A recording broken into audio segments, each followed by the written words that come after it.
These are solutions to energy problems from the first homework set. The answers to the multiple choice problems are highlighted, but I'll go over some of the calculations or how I got to the different answers.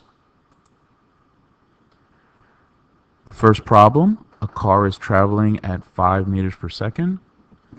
You determine that as the car accelerates, its kinetic energy increased 16 times. What is the car's new velocity? I believe the answer is C, 20 meters per second. So if you remember that the kinetic energy is 1/2 mv squared,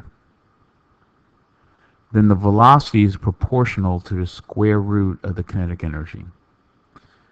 So if the kinetic energy increases by 4, the velocity increases by 2. Kinetic energy increases by 9, the velocity increases by 3. So the kinetic energy equals 16, that the velocity should increase by 4. So 4 times 5 will be 20 meters per second. The next problem, a cart, mass is 3 kilograms, traveling on a horizontal surface initially has a velocity of plus 6 meters per second.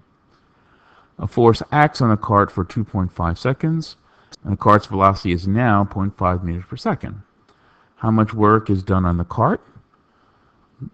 You should think of this in terms of the work is changing the kinetic energy. There's a decrease in the kinetic energy, so it is negative work.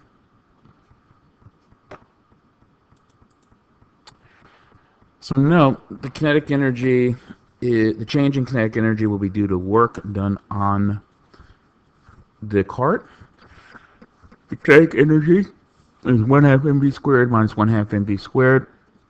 To simplify, I'm just going to make it 1/2 mass times v squared minus v squared, v final squared minus v initial squared. So I plug in my numbers. Well, accidentally I put 6 meters per second squared for the first velocity, 0.5 meters per second squared, and it comes out to 53.6 joules. It's negative because it's negative work, so I believe the answer is 53.6 joules. When work is done against a non-conservative force means that as potential energy is converted to kinetic energy, that there is a loss of energy. So non-conservative energy is not being conserved.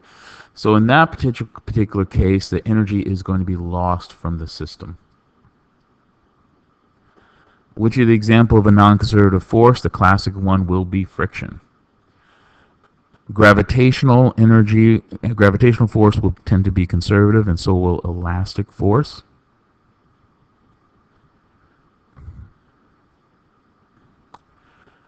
Number 5, you notice that the gravitational potential energy of a box increases by 3 times its original amount. What happened to the height of the box above the ground? Well, again, we're going to use potential energy in this particular case, where potential energy is mgAs, mass times gravity times height. So potential energy is proportional to the height.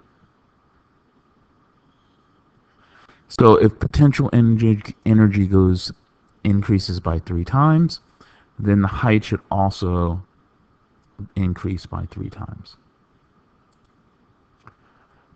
The next problem. As you stretch a spring, the force required to stretch the string to a greater length will increase, be decreased, remain the same. Well, remember the relationship of the force. Remember the relationship of the force times displacement of the spring is linear. So as the spring gets elongated, it requires more force. So the force required to stretch a string to greater length will increase.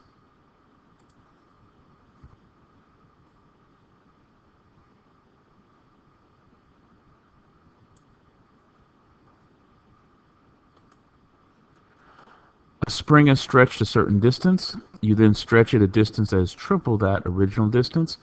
What happens to the amount of potential energy stored in the spring? Well,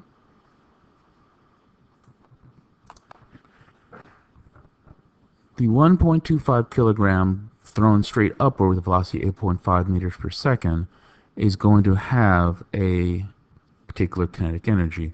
Remember, kinetic energy equals 1/2 mv squared. Now, the maximum gravitational potential energy should equal the kinetic energy. So if we figured out the kinetic energy, 1/2 times 1.25 times 8.5 squared, we should come up with about 45.2 joules. The next problem, a 5 kilogram block is traveling across a horizontal frictionless surface with 75 joules of kinetic energy when it collides with a spring. How much energy gets stored in a spring when the block hits and compresses it? Well, ideally, all the energy is converted from kinetic energy to potential energy. So the 75 kilograms of kinetic energy should be converted to 75 kilograms of spring potential energy. Last problem. What happens to the total energy of a cart that rolls down a ramp when it experiences a force of friction along the length of the ramp? Now, when you have a force of friction, you're going to be losing energy. It removes kinetic energy. So the simplest thing is the total energy decreases. And that's why the total...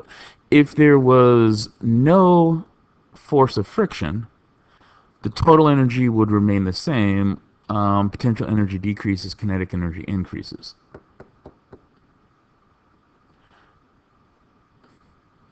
But since there is a frictional force, the answer is D. The velocity of a car decreases by 1/5 of its value. What happens to the car's kinetic energy? Well, we have the equation, kinetic energy equals 1/2 mv squared, in which case the kinetic energy is proportional to v squared. So if the velocity doubles, your kinetic energy increases by 4. If velocity triples, it increases by 9. If velocity is 1/2, then kinetic energy is 1/4. So the velocity decreases by half. The kinetic energy will decrease by 1/5 squared, otherwise known as 1/25.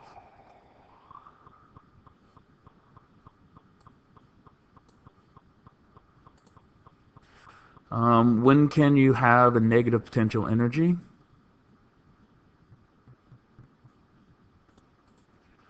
Remember, the potential energy is mgh. Mass times gravity times height.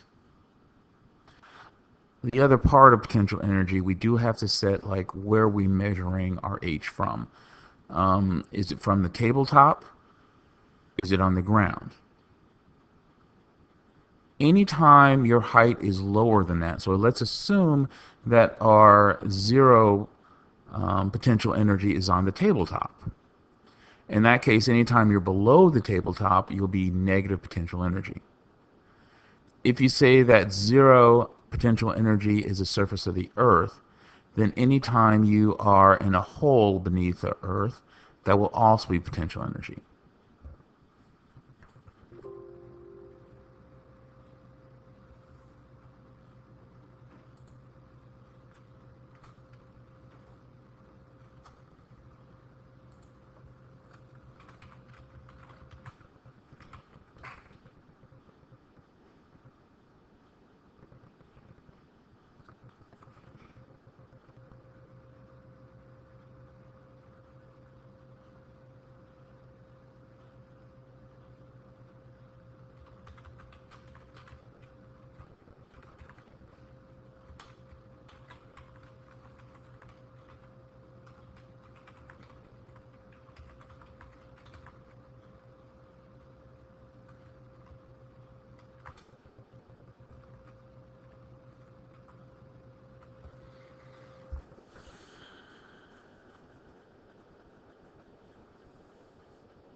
So for the next two questions, we have a spring constant, and we have a graph.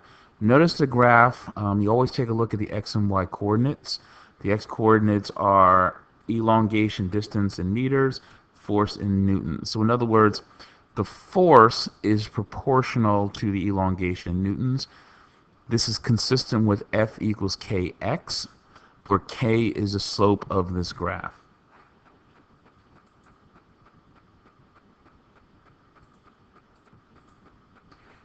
So remember, the slope is the rise over run, or change in y over change in x.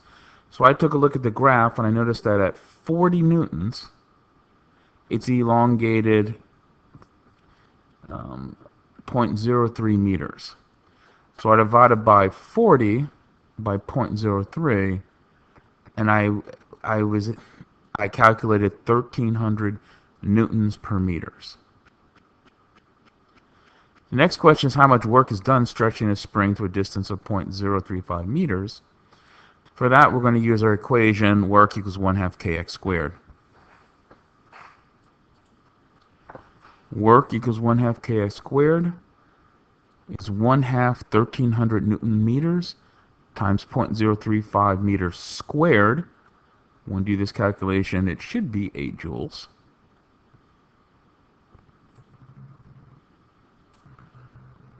Next question we have, using the following information, a block mass 2.75 kilograms is sitting at the top of a 1.5 meter high ramp.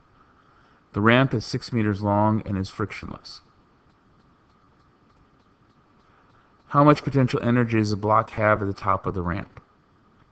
So for this, we just need to know the height. Remember, the potential energy is mass times gravity times height.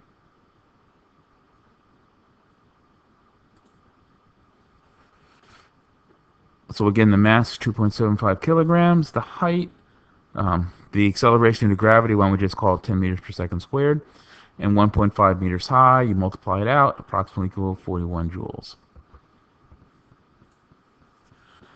Final question is how fast will the block be moving at the bottom of the ramp, in which case the potential energy is converted completely to kinetic energy, and our calculations looks like, again, potential energy is going to equal kinetic energy. We know that potential energy is 41 joules.